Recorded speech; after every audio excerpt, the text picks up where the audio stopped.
Hello, YouTube. All right, I got to get back into the routine of filming the meals. I almost forgot to film, and I actually did forget, but then realized, you know what? I didn't film this. I should film this just to show you how I cook stuff up in the RV and how I try to save money. Anyhow, for tonight's dinner, I am going to have some rice. Of course, I've already cooked up the rice in the rice cooker. I have some little slices of pork chops. I guess they're just sliced pork chops. I had bought from Thrifty a pack of like 6 of them. So I'm having 3 per meal. I think it was like $3 or $4 or something like that for that. So it's like $2 or so for all that meat. And to season it, I just put in some minced onion.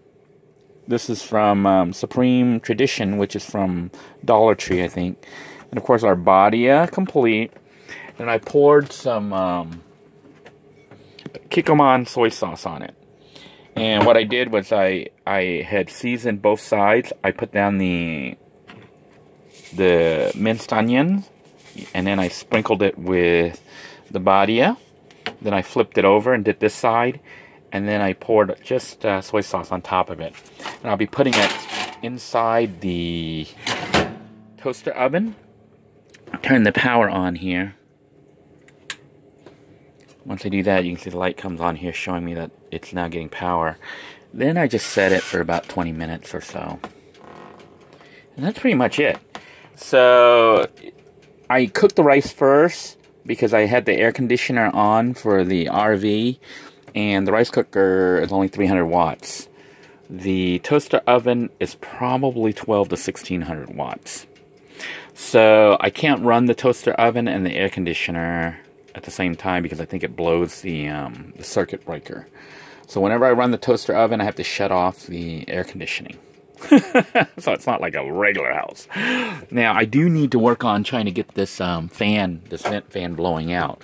So that may be today's project, just to quickly patch in a line and see if I can't get this working.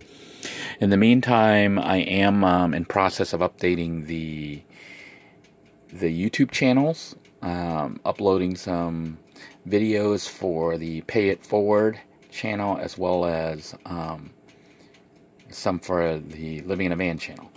So I just got off work basically, and am just getting dinner ready and just trying to do some work. But this is pretty much what I do now. And I come back here, of course I've got to finish cleaning up, but most of it's starting to get somewhat organized. It's just an issue of getting everything working and getting the routine down pat.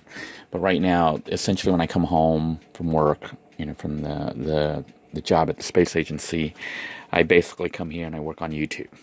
So that's what we're doing. So stay tuned for further developments on our this is pork chop dinner. Okay, as the pork chop continues to cook, I thought I would take a moment to show you how I make my pepper sauce. And essentially, I just have these are Thai chili peppers that I bought from Thrifty. And what I did was, I bought them already red, and I just put the whole container, the whole package, into the freezer to freeze them. It's allowing me to have real peppers instead of the dry peppers. And all I do to make the sauce is I just cut it into like little pieces. Now, some people actually grab peppers and eat them, like bite the peppers and eat them right off the stems. And I do that sometimes. But most of the time when I have a choice, when I have the ability to make the sauce, this is what I make for my pepper sauce.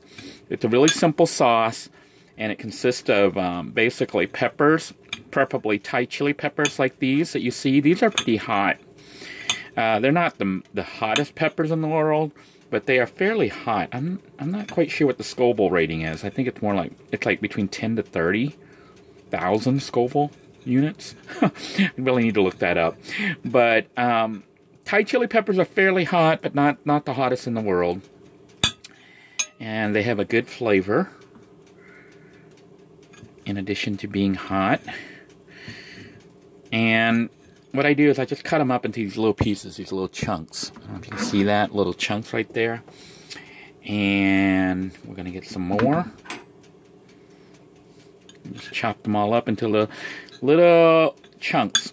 And I typically grab like 1 or 2 of those chunks mixed with the rice and the meat dish. And in this case, today's meat dish is going to be the pork chops, the pork.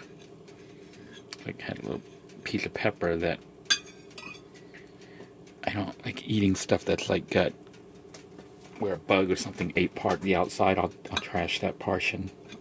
All right, so that's the chunks. And then what I do is I just put the chopped peppers in there. That is good to go. Almost.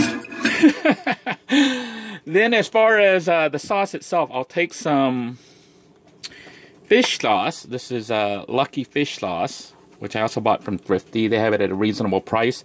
It's cheaper to get fish sauce at Thrifty supermarket than it is at the Asian supermarket, believe it or not. So I just squeeze that in there. How much? I don't really measure, but this is like for one meal. So I would say probably about 3 tablespoons, 2 tablespoons.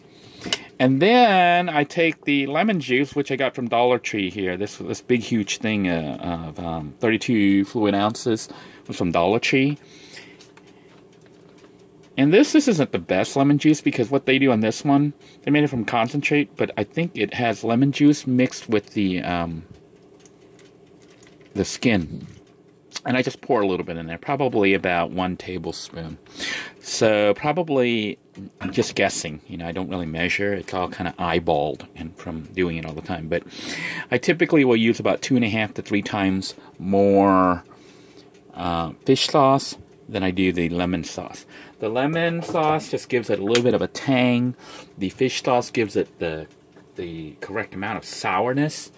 And of course, the peppers themselves will give us the right amount of spicy. So let me set this aside and let's take a look at our pork chops and see what they look like.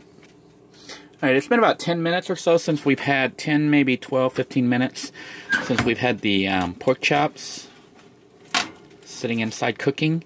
And what I'm going to do at this point is just flip it over to get it to cook kind of evenly and let the sides, you can see the sides still aren't done. Pork, when it's totally cooked, turns kind of white. Not kind of white, it does turn white. So you can see it's still kind of pink, which means it's not done. That's because this was frozen solid, by the way. I don't bother thawing the meat out, I just cook it solid. So I'm going to put this back in there and shut the door and let it finish cooking. I had set the timer initially for probably, let's see here. It looked like it was set at about 20-25 minutes, maybe close to 30 minutes, 20-25 minutes, and that's pretty much all I do. And I don't really time it, but I can tell when it's done because the pork meat will look white and flaky, not red at all. It shouldn't look pink. Definitely shouldn't look pink.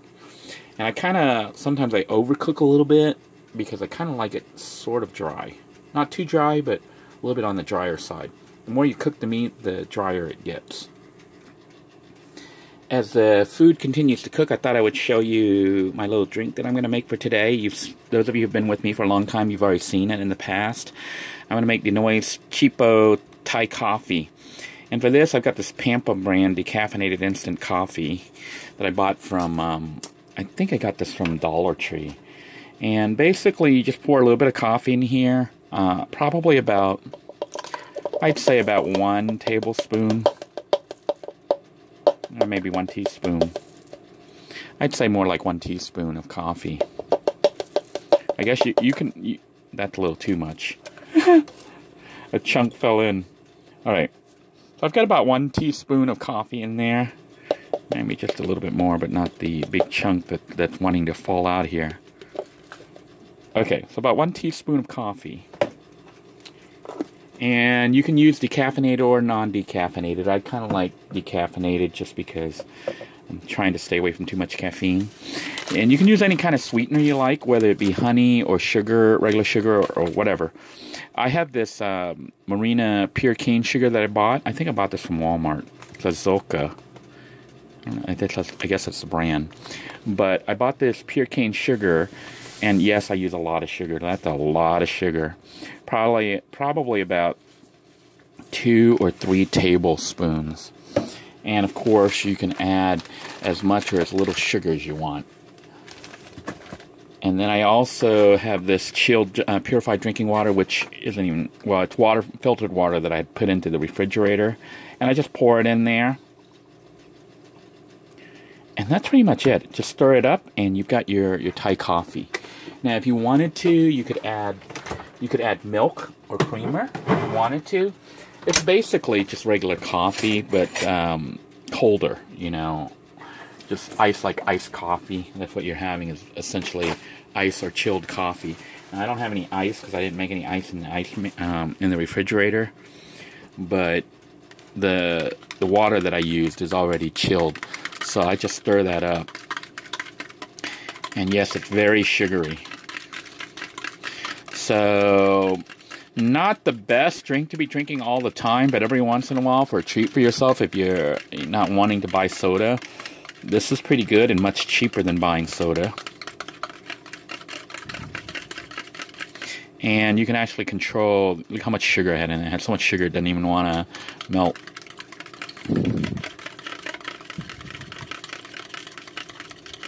The reason I like this drink so much is basically when I eat like hot peppers.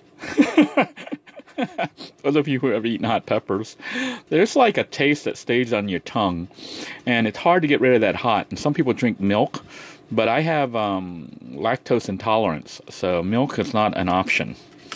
So what I do is I drink a sweet drink, like you'll see me drink a sweet drink like soda. Although soda is really not that good. It's got that citric acid, which actually kicks in and can cause the hot to even kick up a notch. But this Thai coffee that I make, it's called Thai coffee. It is super sweet. Let me have a little taste here. So good. Very sweet, and it will help to take the bite out of the hotness from the peppers. Now, for those of you who are concerned about me using the same fork to deal with the meat that's in there right now, which is nearly done, it should ding here in a second. I do wash it with soap and water, so it's to eliminate cross-contamination. And we'll go ahead and pull the food out. Should be done by now. I'll go ahead and ding it. It was like a second off. Let's take a look. And it looks like the meat is pretty much done. And if we really wanted to, we could cut it open and take a look. Now, I am just going to slice it here. I'm just going to slice it open with the fork instead of a knife. And we can see inside it is not red.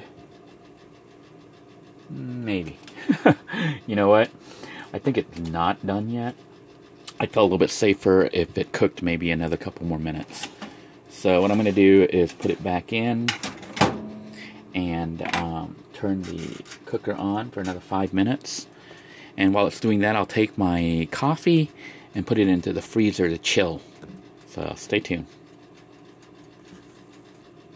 Alright, the pork chops are pretty much cooked. I did trim some of my show you here. I don't know if you can see my onion stalks there. Sorry about that. That's my assistant snapping back. But my onion stalks were growing a little too tall, so I decided I better trim some and eat them. Enjoy them. So that's what you're seeing here are my fresh green onion stalks that I have trimmed into little tiny stalks.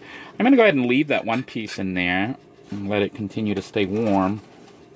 And I'm scooping up some of the soy sauce. This is a mix of the Badia soy sauce and onions, the minced onion. It enhances the flavor. Alright. So this is what we've got for dinner tonight. It is... Ow. Getting burnt here. Our dinner tonight is pork chops with... Let me take the camera off our little holder here, our little assistant. For those of you wondering what's been holding it, it is this little pink thing. $5 from the flea market. Anyhow, this is our dinner tonight. Doesn't that look so good? I think it looks great. And we have another pork chop, pork chop in there, and a little bit more rice, so I can have some more later if I want. But this is going to be dinner, and this is how we're going to serve it. Whoa! Almost lost it right there. And serve it with our hot sauce, our pepper hot sauce, Thai chili pepper. And on the side, we're going to have our Thai coffee. Hang on just a moment, let me get that. Alright, here then is our serving for today.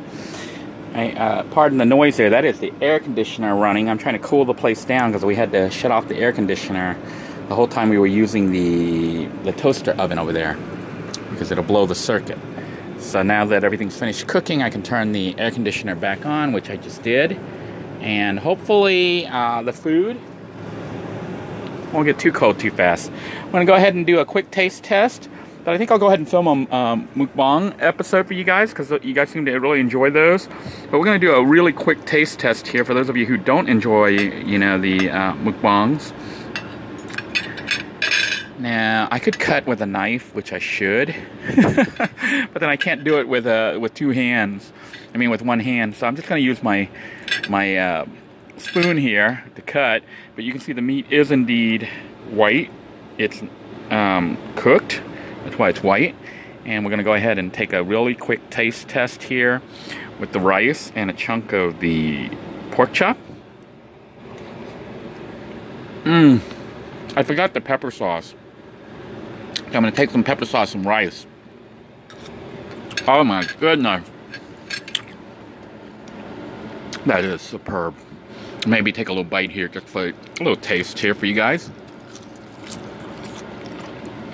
So good. The onion stock is releasing its oniony smell right up my nostril as I bite down on it. And the flavor of the meat is so tender and juicy and greasy. Of course, we got all that body of seasoning, which is fantastic seasoning. And then to bring it up to its peak is the pepper sauce. So good. Well, I want to thank you all for joining me for this episode. Hopefully you enjoyed this cooking episode and it inspired you to make your own dishes, possibly even the same dish. I'm going to go ahead and stop filming this episode right now and set up and do a quick mukbang episode so you guys get to see me enjoy the meal and we can have a little chat. Until next time, everyone, take care. God bless you all. Please be sure to give this video a thumbs up. Also, a reminder, those of you who have been running the playlist, it is sincerely appreciated. You are helping the channel, helping me to get my watch time and my watch hours up so that YouTube, you know, keeps this channel on its radar. I do appreciate it. Thank you so much. And I guess I'll be seeing you in a moment on the mukbang episode. Have a great day, everybody. Bye-bye now.